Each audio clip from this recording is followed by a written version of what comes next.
بسم الله الرحمن الرحيم سبح اسم ربك الأعلى الذي خلق فسوى والذي قدر فهدى والذي أخرج المرعى فجعله غثاء أحوى. அஸ்ஸலாமு அலைக்கும் வரஹ்மத்துல்லாஹி வபரகாத்துஹு. அன்பார்ந்த சகோதரர்களே, நம்முடைய இந்த 2 நாள் தர்பியா வகுப்பிலே தகவல் தொடர்பு ஷேரிங் கம்யூனிகேஷன் என்கிற ஒரு பாடத்தின் கீழ் இந்த செய்தியை உங்களுக்கு மத்தியிலே பரிமாற சொல்லியிருக்கிறார்கள். தகவல் தொடர்பு என்று சொன்னால் இது ஏதோ நமக்கு சம்பந்தம் இல்லாத ஒரு சப்ஜெக்டின் கீழே இந்த வகுப்பு எடுக்கப்படுவதாக எண்ணக்கூடாது. ஏனென்று சொன்னால் நம்முடைய ஜமாத்தை பொறுத்தவரை நம்முடைய ஜமாத் நிர்வாக முறையில் அமைக்கப்பட்ட ஒரு அமைப்பு, ஒரு கட்டுப்பாடான ஒரு அமைப்பு. எப்படி நம்முடைய மார்க்கம் நிர்வாக ரீதியான கட்டுப்பாடை நமக்கு சொல்லி தந்திருக்கிறதோ அந்த முறைகளை சரியான முறையிலே பேணக்கூடிய ஒரு அமைப்பு. மாநில நிர்வாகம் உங்களுக்கு இந்த உத்தரவை போடுகிறது. 2 நாட்கள் மாவட்ட நிர்வாகிகளுக்கான தர்பியா.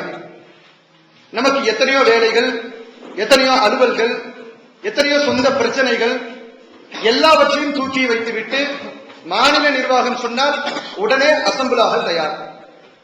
இந்த கட்டுப்பாடு என்பது ஒரு நிர்வாக முறை தானே. அப்ப இந்த நிர்வாக முறை நாம் கடைபிடிக்கக்கூடிய நேரத்தில் இந்த தகவல் தொடர்பு என்கிற ஒரு சப்ஜெக்ட்ல நாம் ரொம்பவும் கவனம் உள்ளவர்களாக இருக்க வேண்டும். இந்த தகவல் தொடர்பை பொறுத்தவரை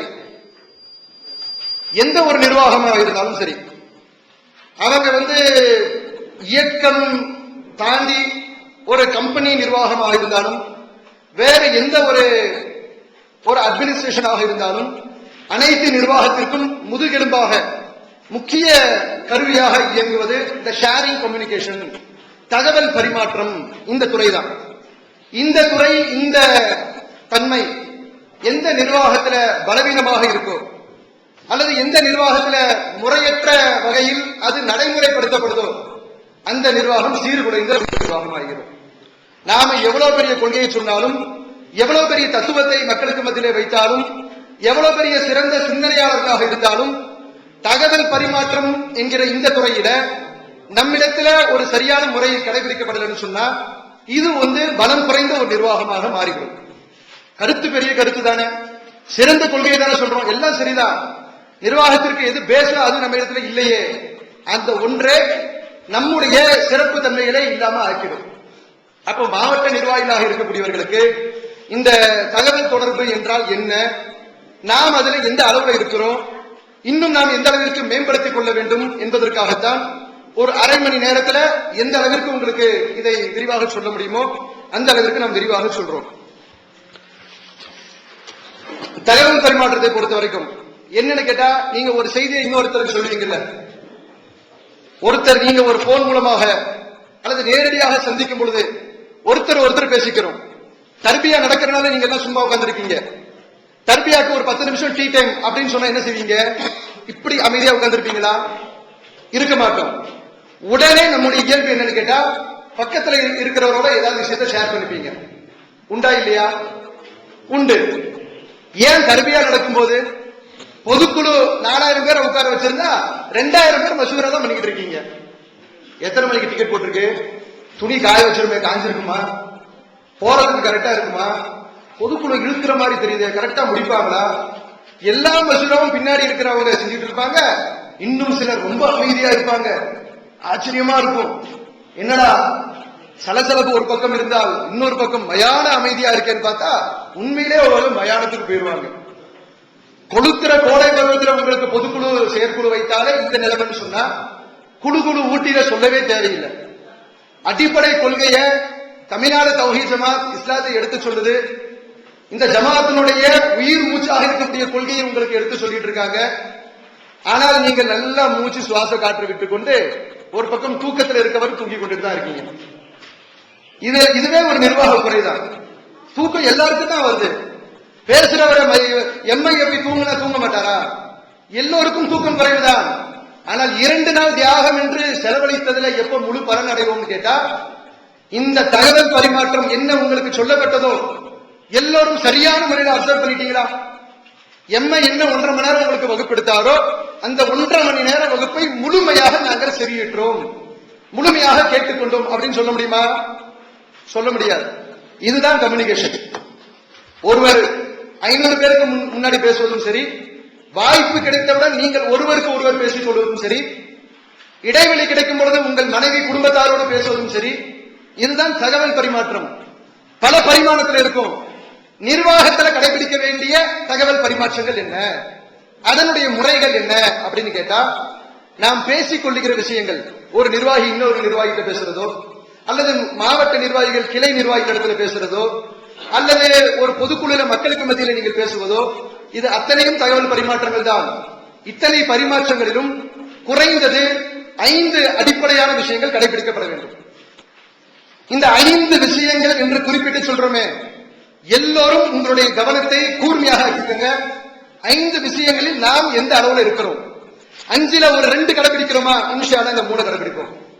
5ல 1 தான் கடைபிடிக்கிறோமா? இந்த 4 இனிமேல் ஃபாலோ பண்ணணும் அப்படின்ற ஒரு நிலைக்கு வந்துட்டீங்கன்னு சொன்னா, ரொம்ப பெர்ஃபெக்டான ஒரு அட்மினிஸ்ட்ரேஷனை மக்களுக்கு நம்ம கொடுக்க முடியும். ரொம்ப நம்புறாங்க நம்ம எந்த அளவிற்கு நம்புகிறார்களோ, நம்பகத்தன்மைக்கு ஏற்றவாறு நம்முடைய நடவடிக்கை எப்பொழுது அமையும் என்று சொன்னால், நிர்வாகம்னா இது ஒரு நிர்வாகம். என்ன ஒரு முறையை வச்சிருக்கிறாங்க, எவ்வளவு ஒரு சிறப்பாக இருக்குது. ஒரு இன்ஃபர்மேஷன் உடனே கிடைக்குது. கரெக்டான பொறுப்பாளர் அது துறையில கரெக்டான கவனத்தோட இருக்கார். அது சம்பந்தமான எந்த கேள்வி கேட்டாலும் பதில் சொல்றார். இதெல்லாம் எப்பொழுது குளோபலைஸ் ஆகும்னு கேட்டா, இந்த தன்மைகள் நம்ம இடத்துல இருக்கணும். அந்த தகவல் பரிமாற்றம், ஷேரிங் கம்யூனிகேஷன் ஒரு நிர்வாகத்தினுடைய முதுகெலும்பாக இருக்கக்கூடிய இந்த துறைக்கு அடிப்படையாக கடைபிடிக்க வேண்டிய 5 அம்சங்கள்ல முதலாவது அம்சம் தெளிவாக மக்களுக்கு எடுத்து சொல்றது. ஒரு செய்தியை தெளிவாக புரிகிற மாதிரி எடுத்து சொல்றது. நீங்கள் ஒருவரோடு ஒருவர் பேசிக் கொள்வதும் தகவல் பரிமாற்றம் தான். ஒருவரோடு ஒருவர் போன் மூலமாக பேசிக் கொள்வதும் தகவல் பரிமாற்றம் தான். நீங்கள் ஒரு செய்தியை கடிதம் மூலமாக பேசுவதும் தகவல் பரிமாற்றம் தான்.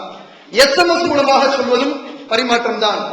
இப்படி எல்லா தகவல் பரிமாற்றங்களும் அது எல்லாம் ஷேரிங் இன்ஃபர்மேஷனாக வந்தாலும் அதுல 2 முக்கியமான தன்மைகள் இருக்கு.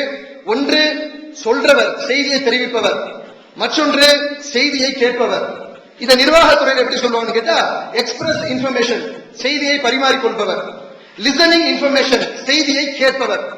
எல்லாருமே இந்த 2 தன்மை உள்ளவராக இருக்கும். ஜி இந்த வேலையை செஞ்சிருங்க சொன்னா நான் செய்தி சொல்லக்கூடியவர் ஆயிருவேன். கேட்டு செயல்படுத்துறீங்கல்ல, நீங்க லிசனர் ஆயிருவீங்க, கேட்பவராக ஆயிருவீங்க. இந்த 2 தன்மைக்குள்ளவர்களாகத்தான் கண்டிப்பாக நாம் எல்லோரும் இருப்போம். மாவட்டம், மாநிலத்துக்கு சொன்னாலும் சரி, கிளை உங்களுக்கு சொன்னாலும் சரி, யாராவது ஒருவர் செய்தி சொல்லக்கூடியவராக, அதை பெறக்கூடியவராக, 2 தன்மைக்குரியவர்களாகத்தான் நாம் இருப்போம். இந்த 2 தன்மைக்குரியவர்களும் இந்த 5 அம்சங்கள்ல ரொம்ப கவனமாக இருக்கணும். முதலாவது விஷயம், நீங்க என்ன ஒருத்தருக்கு சொல்றீங்களோ, போன் மூலமாகவோ நேரடியாகவோ ஒரு சபையிலோ எதை சொல்வதாக இருந்தாலும் புரியும் விதமாக தெளிவாக பேசணும். எதுக்காக இதை சொல்றோம்னா, தம் கெட்டி மணிக்கணக்கில் கிளை நிர்வாகிட்ட பேசுவீங்க ஒரு பிரச்சனை விஷயமா.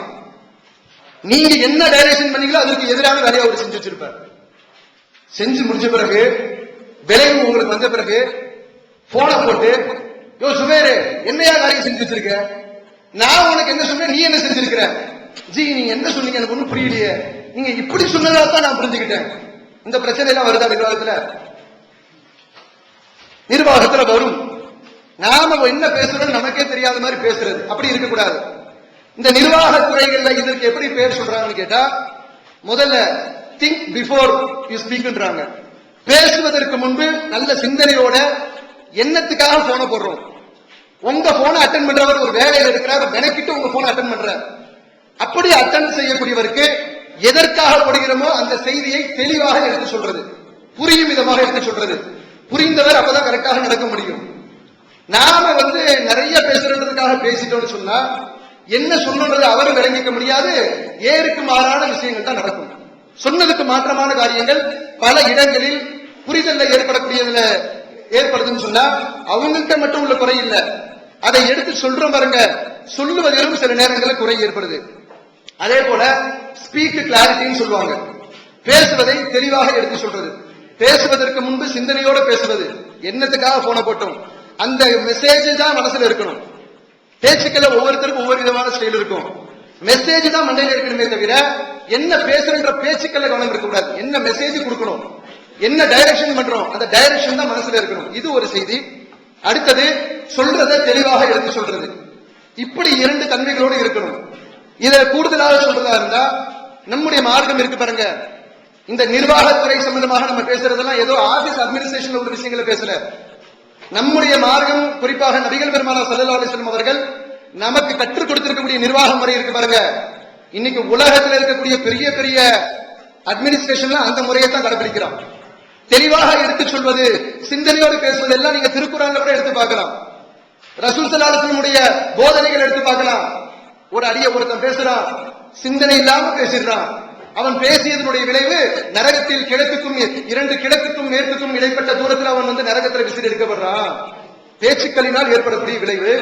அதுவும் சிந்தனை இல்லாம பேசுறான், அறிவு இல்லாம என்ன பேசுறோன்னு தெரியாம பேசுறான். சிந்தனை இல்லாமல் பேசுகிற பொழுது என்ன நம்ம சொல்றோம்னு அங்கே உள்ளவருக்கு புரியாமல் போயிடும். அப்ப ஷேரிங், தகவல் பரிமாற்றம் என்கிற இந்த சப்ஜெக்ட்ல முதல் செய்தியை தெளிவாக எடுத்துரைப்பது, நாம் என்ன பேசுறோம் என்பது அவர்களுக்கு விளங்கும் விதமாக எடுத்துரைப்பது. இது முதல் விஷயம். இதுல கவனமாக இருங்க. போனை எடுத்தானே ஏதோ வளவலன்னு பேசணுன்ற எண்ணம் மட்டும் இருக்கக்கூடாது. எண்ணத்துக்கு போட்டோமோ அந்த சப்ஜெக்டை தெளிவாக எடுத்து சொல்லுங்க. இரண்டாவது, தகவல் பரிமாற்றத்துல ஒரு செய்தி உங்களுக்கு அனுப்பப்படுது. குறிப்பாக மாநில நிர்வாகத்தின் மூலமாக உங்களுக்கு ஒரு சுற்றறிக்கை அனுப்பப்படுது. இந்த புது நிர்வாகம் அமைந்ததிலிருந்து எடுத்துக்கொள்வோம். எத்தனையோ சுற்றறிக்கை உங்களுக்கு அனுப்பப்பட்டிருக்கு.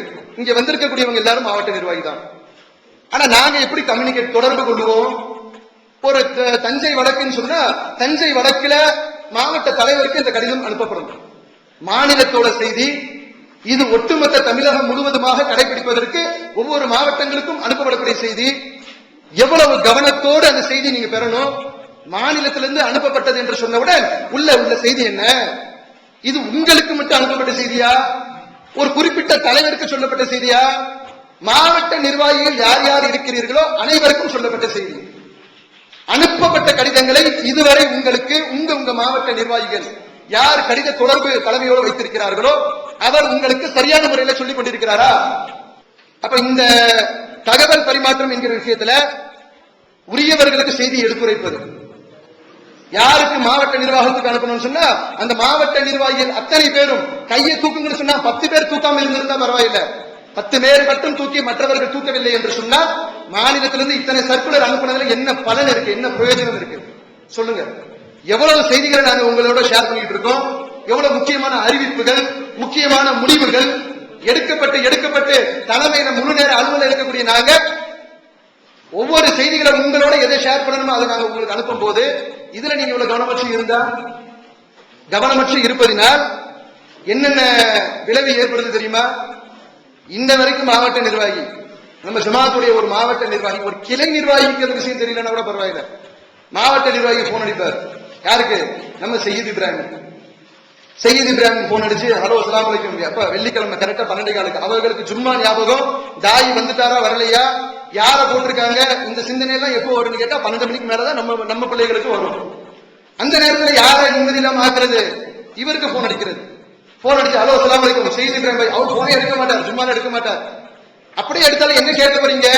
ஜும்மாக்கு எனக்கு யார போட்டிருக்கீங்க? அவர் ஜும்மா பொறுப்பாளரா? அவர் ஜும்மா பொறுப்பாளர் இல்ல. மாத்தி 2 மாசம் ஆகுது.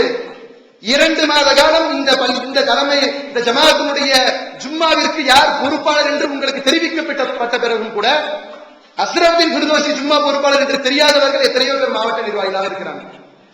ஜி நாங்க இந்த மாவட்ட துணை செயலாளர் பேசுறோம், சந்தோஷம். என்னப்பா சையீத் இப்ராஹிம் போன் அடிச்சு எடுக்க மாட்டாரு, எதுக்கு நீங்க ஒரு போன் அடிச்சீங்க? நான் சும்மா கடைசி நேரம் வரைக்கும் போன் எடுத்துருவேன். அவருக்கு போன் அடிச்சுட்டு அடுத்து எனக்கு அடிக்கிறது. எதுக்கு அடிக்கிறாங்க? நீங்க தாய் பொறுப்பாளர்ல உங்களுக்கு தெரியுன்றதுக்காக அடிக்கணும். என்ன விஷயம்? சையீத் இப்ராஹிம் போன் கூட எடுக்கவே மாட்டாரு, அவருக்கே நீங்க போன் பண்றீங்க. ஜும்மாவுக்கு யாரு தாயின்னு தெரியல, இது வரைக்கும் எனக்கு மெசேஜ் வரல.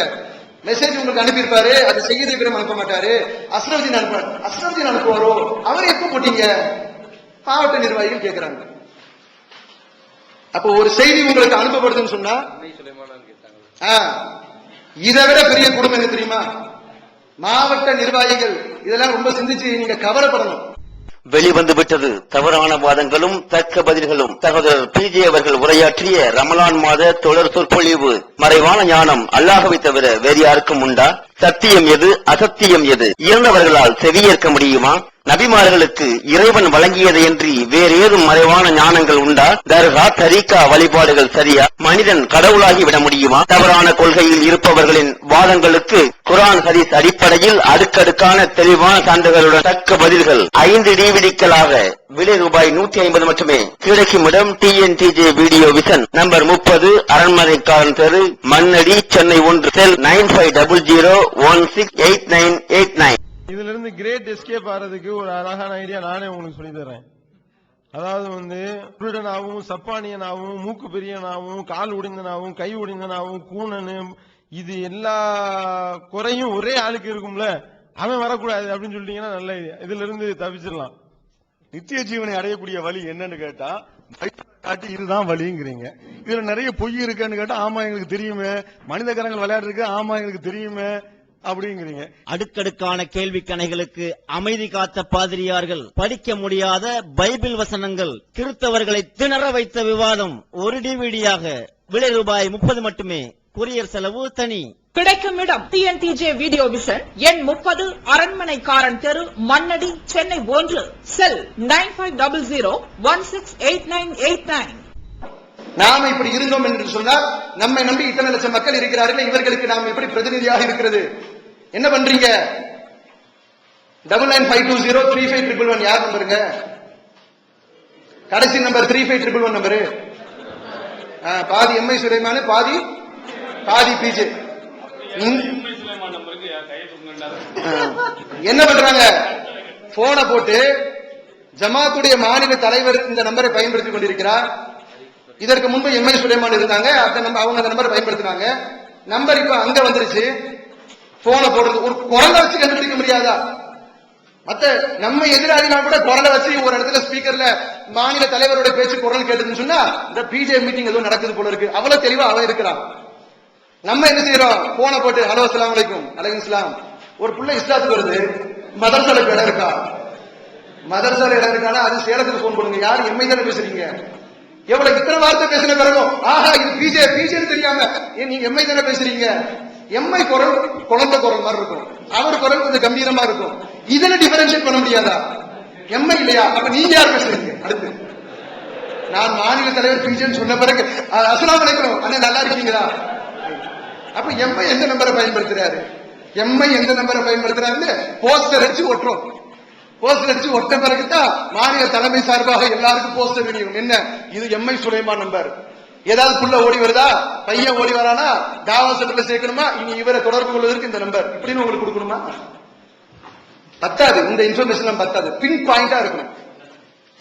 MI நம்பர் மனப்பாடமா, மாநில தலைவரா நம்பர் மனப்பாடமா, நம்பர் மனப்பாடமா இல்லாட்டி கூட பரவாயில்ல, யார் நம்பர் யார வச்சிருக்கான்னு கூட தெரியலனா எத்தனை போன் மஷூரால இருக்கும்.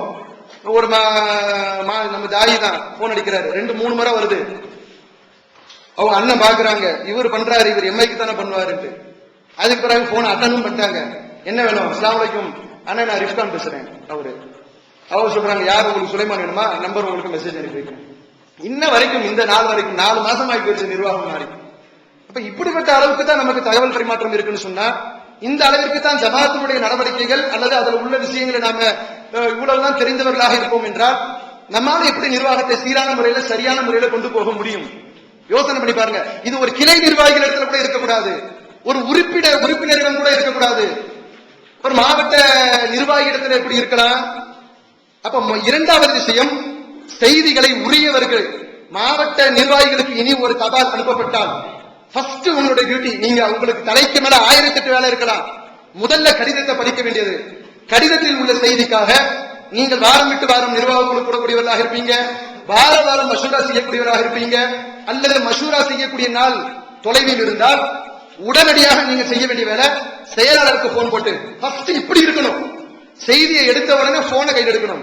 செயலாளர் அதுக்குத்தான் செயலாளர் போனை போட்டு தலைமையில இருந்து கடிதம் வந்திருக்கு, நீங்க இதுக்கு இப்படி முக்கியத்துவம் கொடுங்க. மாநில தலைமையோட கடிதத்திற்கு நீங்கள் முக்கியத்துவம் கொடுக்கலன்னா வேற யாரு கொடுப்பா? போனை போட்டு இப்படி ஒரு செய்தி வந்திருக்கு, உடனே அனைத்து நிர்வாகிகளுக்கும் ஒரு ஆள் பாக்கி இல்லாம தெரியப்படுத்தணும். அப்படின்னு சொன்னா இந்த நிர்வாகம் இன்னும் எவ்வளவு சிறப்பாக போகும். அப்ப இதுல நம்ம இடத்துல பலவீனங்கள் இருக்கு. இதனால் ஏற்படக்கூடிய விளைவுகள் என்ன ஆகுதுன்னு சொன்னா, இந்த கம்யூனிகேஷன் கேப், தகவல் தொடர்பில் ஏற்படக்கூடிய குறைபாடு உங்களை எங்க கொண்டு போய் தள்ளுதுன்னா, உங்களுக்குள்ள சண்டையை ஏற்படுத்துது.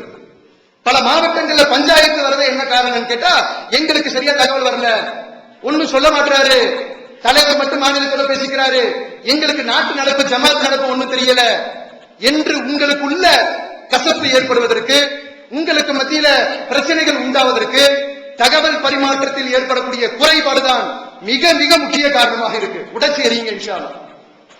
எரியுமா?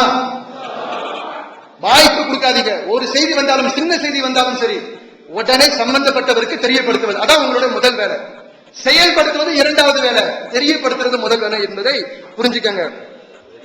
அதே போல மூன்றாவது கடைபிடிக்க வேண்டிய விஷயம், இது நம்ம ஆளுங்கிட்ட நிறைய பேருக்கு இருக்கக்கூடிய ஒரு நோய். என்னன்னு கேட்டா, பாவம் நம்ம மக்கள் போனை எடுத்தா, இவர்கிட்ட இருந்து போன் வருதுன்னா எடுக்க பயப்படுறாருன்னா நம்ம ஆள நிறைய இருக்காங்க.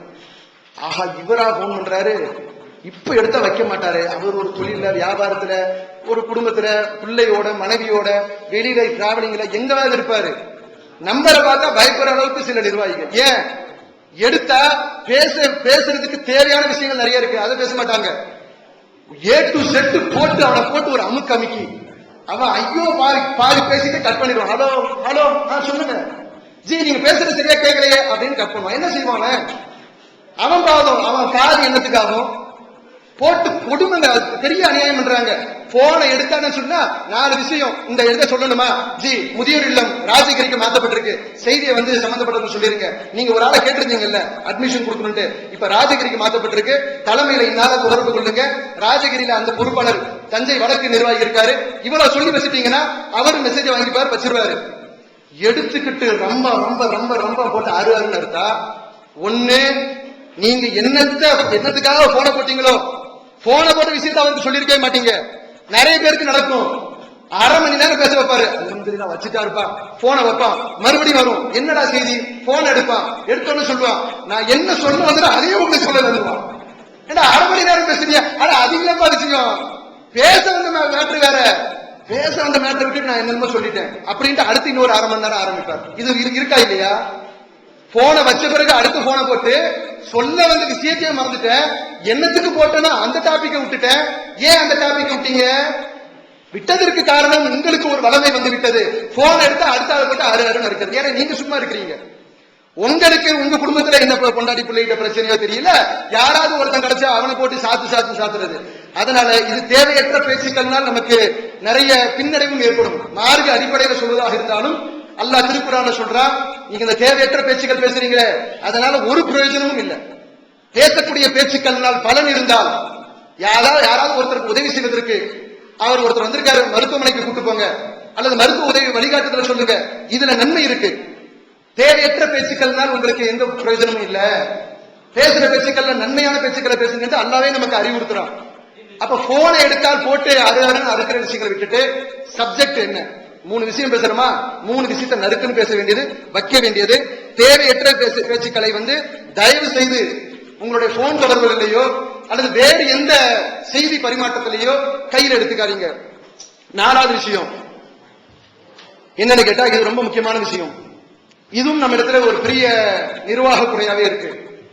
ஒரு வேலை போன் மூலமாகவோ கடிதம் மூலமாகவோ உங்களுக்கு கொடுக்கப்பட்டால், எல்லோரிடமும் இருக்கக்கூடிய அதிகமான, எல்லோரும் சொல்ல வேண்டாம், அதிகமான மக்களிடத்தில் இருக்கக்கூடிய குறைபாடு என்னன்னு கேட்டா, உதாரணத்திற்கு ஒரு பர்சன் எக்ஸ் வைப்போம், அவர் ஒரு மாவட்ட நிர்வாகி, மாநிலத்திலிருந்து போன் போட்டு, ஜி இந்த மாதிரி வராங்க, ஒரு பிரச்சனை, அவங்களுக்கு என்ன பிரச்சனைன்றதை கேட்டு அது கொஞ்சம் என்னன்றது பார்த்து முடியுங்க அப்படின்னு சொல்றாங்க. சொன்ன நான் ஒரு மாநில நிர்வாகி வச்சுக்கோங்க, எனக்கு இந்த வேலையை கொடுத்தது ஒரு மாநிலம், என்னுடைய மாநில தலைவர் அல்லது பொதுச் செயலாளர். இப்படி இருக்கு, அதை யாருக்கு டைரக்ஷன் பண்ணுமோ பண்ணுங்க என்கிட்ட கொடுத்துட்டாங்க. எனக்கு வந்துருச்சு, என்னிடம் அந்த வேலையை நான் சம்பந்தப்பட்ட மாவட்டத்துக்கு தெரியப்படுத்துறேன். மாவட்ட நிர்வாகி என்ன செய்வாங்க, அது என்ன ஊரை சேர்ந்ததோ அந்த ஊர்ல இருக்கக்கூடிய கிளை நிர்வாகிக்கு தெரியப்படுத்துவார். இது எல்லாம் ஓரளவுக்கு கரெக்டா நடக்குது. அங்க இருந்து சொன்னா நான் கரெக்டா வாங்கி அடுத்த ஆளுக்கு சொல்றேன், அந்த மாவட்டம் சம்பந்தப்பட்ட கிளைக்கு தெரியப்படுத்துறீங்க. இது இந்த ரூட் கரெக்டா இருக்கு. ரூட் கரெக்டா இருக்கா? அடுத்த நாள் எனக்கு எந்த வேலையை கொடுத்தாங்களோ மாநில தலைவர் போன் பண்ணி அங்க ஒரு பிரச்சனை விஷயமா சொன்னேன்மா என்னாச்சு அப்படின்னு கேட்டா நான் எப்படி தெரியுமா இருக்கணும், ஆனா அந்த வேலையை எங்க கொடுத்தோம் அவங்ககிட்ட சொல்லிட்டாங்க, பேசிக்கிட்டு இருக்காங்க, பேசி முடிச்சிட்டு இந்த அளவுக்கு முடிஞ்சிருக்கு இப்படின்னு நடப்பு ஸ்டேட்டஸ் என்னன்றதை நாங்க சொல்லணும்.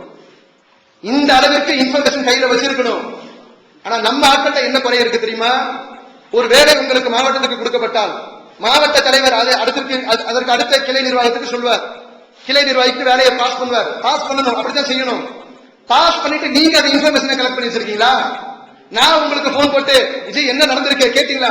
இல்ல ஜி அது சம்பந்தப்பட்ட கிளைக்கு தெரியப்படுத்திட்டேன், அது என்ன ஆச்சுன்னு தெரியல ஜி, நம்ம கொடுத்துட்டோம், அது என்ன பார்த்துட்டு இருப்பாங்க இப்படின்ற பசப்பலான பதில் இருக்கக்கூடாது. எனக்கு கொடுத்தவர் என்கிட்ட கேட்டா நான் பதில் சொல்லணும். நான் உங்களிடத்துல கேட்பேன் என்கிற உணர்வோடு நீங்க எனக்கு அந்த விஷயத்தை வாங்கி வச்சிருக்கணும்.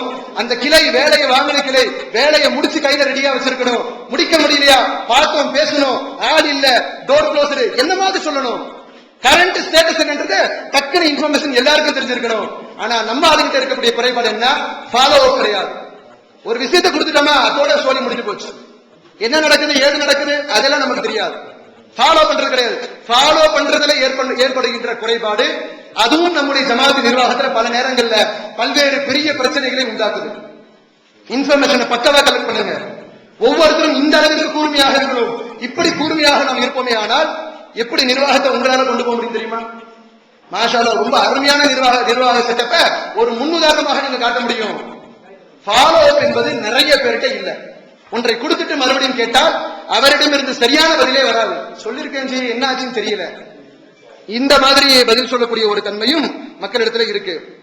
அதே போல ஐந்தாவது விஷயம் என்னன்னு கேட்டா போன் பேசும்போது அடுத்தவங்க என்ன பேசுறாங்கன்றதை கேட்கணும். தகவல் பரிமாற்றத்துல முக்கியமாக கடைபிடிக்க வேண்டிய விஷயம், நானும் நீங்களும் போன்ல பேசுறேன்னு சொன்னா நீங்க என்ன சொல்றதை நான் கவனிக்கணும், நான் என்ன சொல்ல வரேன் என்பதை நீங்க கவனிக்கணும். பல இடங்கள் என்ன கேட்டா ஒருத்தர் பேச்சு எடுப்பாரு, ஆரம்பிப்பாரு, சொல்லத்தான் வருவாரு, அவரை பேசவே விட மாட்டாங்க. சொல்ல வர்றாரு இல்ல மைதீன் சொன்ன ஞாபகம் வந்துருச்சு, மைதீன் பாஷா ஒருத்தர் அங்க இருக்காரு, அவர் என்னன்னு போய் பாருங்க, இப்படி பேச கூட விட மாட்டாங்க. சொல்ல வர்றவர் என்னதான் சொல்ல வர்றாரு கேட்கிற தன்மை கிடையாது. ஒரு கிளை நிர்வாகி ஒரு பிரச்சனைக்காக போன் பண்ணால் சொல்ற விஷயங்களை முதல்ல அப்சர்வ் பண்ணுங்க, என்ன சொல்றாங்க. மாவட்டத்துல இருந்து உங்களுக்கு போன் வந்தால் என்ன சொல்றாங்க, யாரிடம் இருந்து வந்தாலும் சரி. நான் அபிஷியலா ஜமாத் விஷயத்தை மட்டும் பேசல, பொதுவாக உங்களுடைய தன்மை எப்படி இருக்குன்னு கேட்டா பேசும் பொழுது பேச்சாளருடைய பேச்சில கவனம் இருக்கணும், என்ன சொல்றாங்கன்னு கவனிக்கணும். நீங்க கவனம் இங்க இல்லாம வேற விஷயமா பேசிட்டு இருந்தீங்கன்னா என்ன சொன்னீங்க சரியா கவனிக்கலையே, கொஞ்சம் சொன்னதை திரும்பி சொல்லுங்க, இந்த நிலை உங்களுக்கு ஏற்படும். இப்படி எல்லாம் இருந்ததுன்னா கம்யூனிகேஷன்ல தகவல் தொடர்புல மிகப்பெரிய அளவுக்கு பாதிப்பு நமக்கு ஏற்படும். ஆக தகவல் பரிமாற்றத்துல மிக முக்கிய அம்சமாக இருக்கக்கூடிய இந்த தகவல் பரிமாற்றத்துல செய்தியை தெளிவாக எடுத்து சொல்றது, என்ன சப்ஜெக்டுக்கு பேசுறோமோ அந்த சப்ஜெக்டை பேசுவதற்காக தொடர்பு கொள்வது. இரண்டாவது எல்லோருக்கும் தெரியும் விதமாக யாருக்கு அது அனுப்பப்படுதோ சொல்லப்படுதோ அத்தனை பேருக்கும் அது ஷேர் செய்யப்பட்டதா, கொடுக்கப்பட்டதா, அந்த செய்தி அவர்களுக்கு தெரிவிக்கப்பட்டதா, இந்த விஷயங்களை கவனமாக இருங்க. மூன்றாவது தேவையில்லாத பேச்சுக்களை மேக்சிமம் தவிர்த்துக்கங்க. அப்படி தவிர்த்துக்கிட்டீங்கன்னா அதுவும் உங்களுக்கு சிறப்பாக அமையும். நான்காவது ஒரு வேலை கொடுக்கப்பட்டால் அவருக்கு அடுத்த எந்த நேரத்தில் சொல்றேன் இருக்காரோ அந்த நேரத்துக்கு போன் அடிச்சு என்னப்பா பதில் சொல்றேன் என்ன அந்த ஃபாலோ அப் நமக்கு இருக்கணும். ஐந்தாவது மற்றவர்கள் பேசக்கூடிய பேச்சை நல்ல முறையில நம்ம கவனிச்சு கேட்கணும். சொல்லுவாங்க speak as well as listen. நீங்க பேசுறதை காட்டிலும் பேசுறவருடைய பேச்சை அதிகமாக கவனிங்க. அவர் என்ன சொல்ல வராரு கவனிச்சாதான் அவருக்கு ஏற்றவாறு உங்களால பதில் சொல்ல முடியும். அவருடைய பேச்சில் உங்களுக்கு கவனம் இல்லைன்னா தகவல் தொடர்புல பாதிப்பு ஏற்படும், நிர்வாகத்தை அது பாதிக்கும். அதே போன்று கடிதம் தொடர்பான சில தகவலை சொல்லிடுறோம். கடிதம் அனுப்பும் போது ஒரு 3 விஷயங்களை ரொம்ப கவனமாக கடைபிடிங்க. ஒன்று, ஒரு கிளை நிர்வாகம், நீங்க மாவட்ட நிர்வாகிகளா இருக்கிறீங்க, கிளை நிர்வாகத்திற்கு அறிவுறுத்துங்க. கிளை நிர்வாகம் உங்களுக்கு மேல மாவட்ட நிர்வாகம் இருக்கு, அவங்களுக்கு மேல மாநில நிர்வாகம் இருக்கு. நேரடியாக ஒரு கிளை நிர்வாகம் தலைமைக்கு கடிதம் அனுப்பக்கூடாது. உங்களுடைய பரிந்துரை இல்லாம சில நேரங்களில் எங்களுக்கு கடிதம் வருது, இப்படி மாவட்டத்துடைய நாலேஜ் இல்லாமல் ஒரு காரியம் செய்யப்படக்கூடாது. அதே போன்று மாவட்ட நிர்வாகமே அனுப்புதுனா கூட மாவட்ட நிர்வாகம் மாநிலத்திற்கு எதை தெரியப்படுத்துதோ அத்தனை நிர்வாகிகளுக்கும் அந்த செய்தி தெரிஞ்சிருக்கணும்.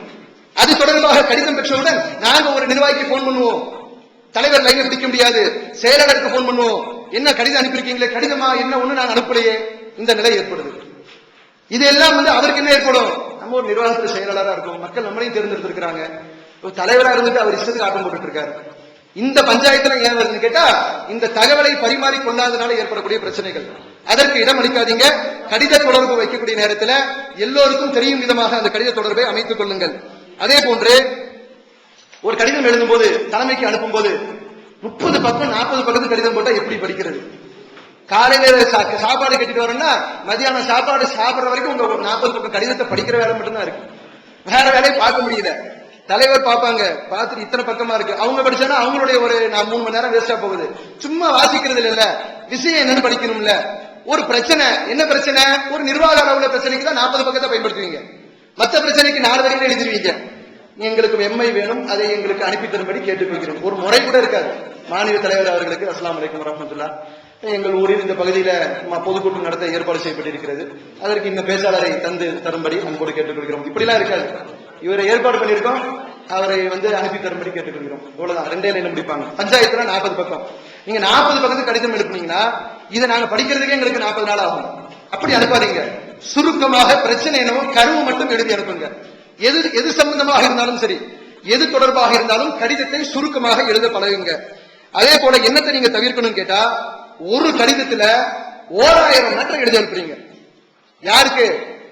தலைமைக்கு ஒரு கடிதம் வந்ததுன்னு சொன்னா மாநில தலைவர் பார்ப்பாங்களா, இது இந்த டிபார்ட்மெண்ட்டுக்கு, இது இவருடைய பார்வைக்கு, இது போலீஸ் சம்பந்தப்பட்ட பிரச்சனை, சாதிக்கு போகணும், இது குடும்ப சம்பந்தப்பட்ட பிரச்சனை, இன்னாருக்கு அனுப்பணும். இப்படின்னு ஒவ்வொரு கடிதங்களும் ஒவ்வொரு வேலைக்கு அனுப்பப்படுது. ஒரு சில கடிதங்களை 100 பேப்பரை கிழிக்க வேண்டியதா இருக்கு. கரெக்டா இந்த சென்டென்ஸ் பிரிச்சு இருக்கு. இப்படி ஓடையா கொடுக்க முடியும். என்ன செய்றீங்க? லெட்டர் பேட்ல ஒரு ஜமாத்துடைய தலைமைக்கு, ஒரு ஸ்டேஷனுக்கு இப்படி அனுப்புவீங்களா? ஒரு கலெக்டருக்கு இப்படி அனுப்புவீங்களா? நம்ம ஜமாத்து தலைமை தான, சொந்தமா கொண்டாடுங்க. உங்களுக்கு எல்லா உரிமையும் இருக்கு. நிர்வாக முறையில சில விஷயங்களை ஒழுங்காக கடைபிடிக்கணும்.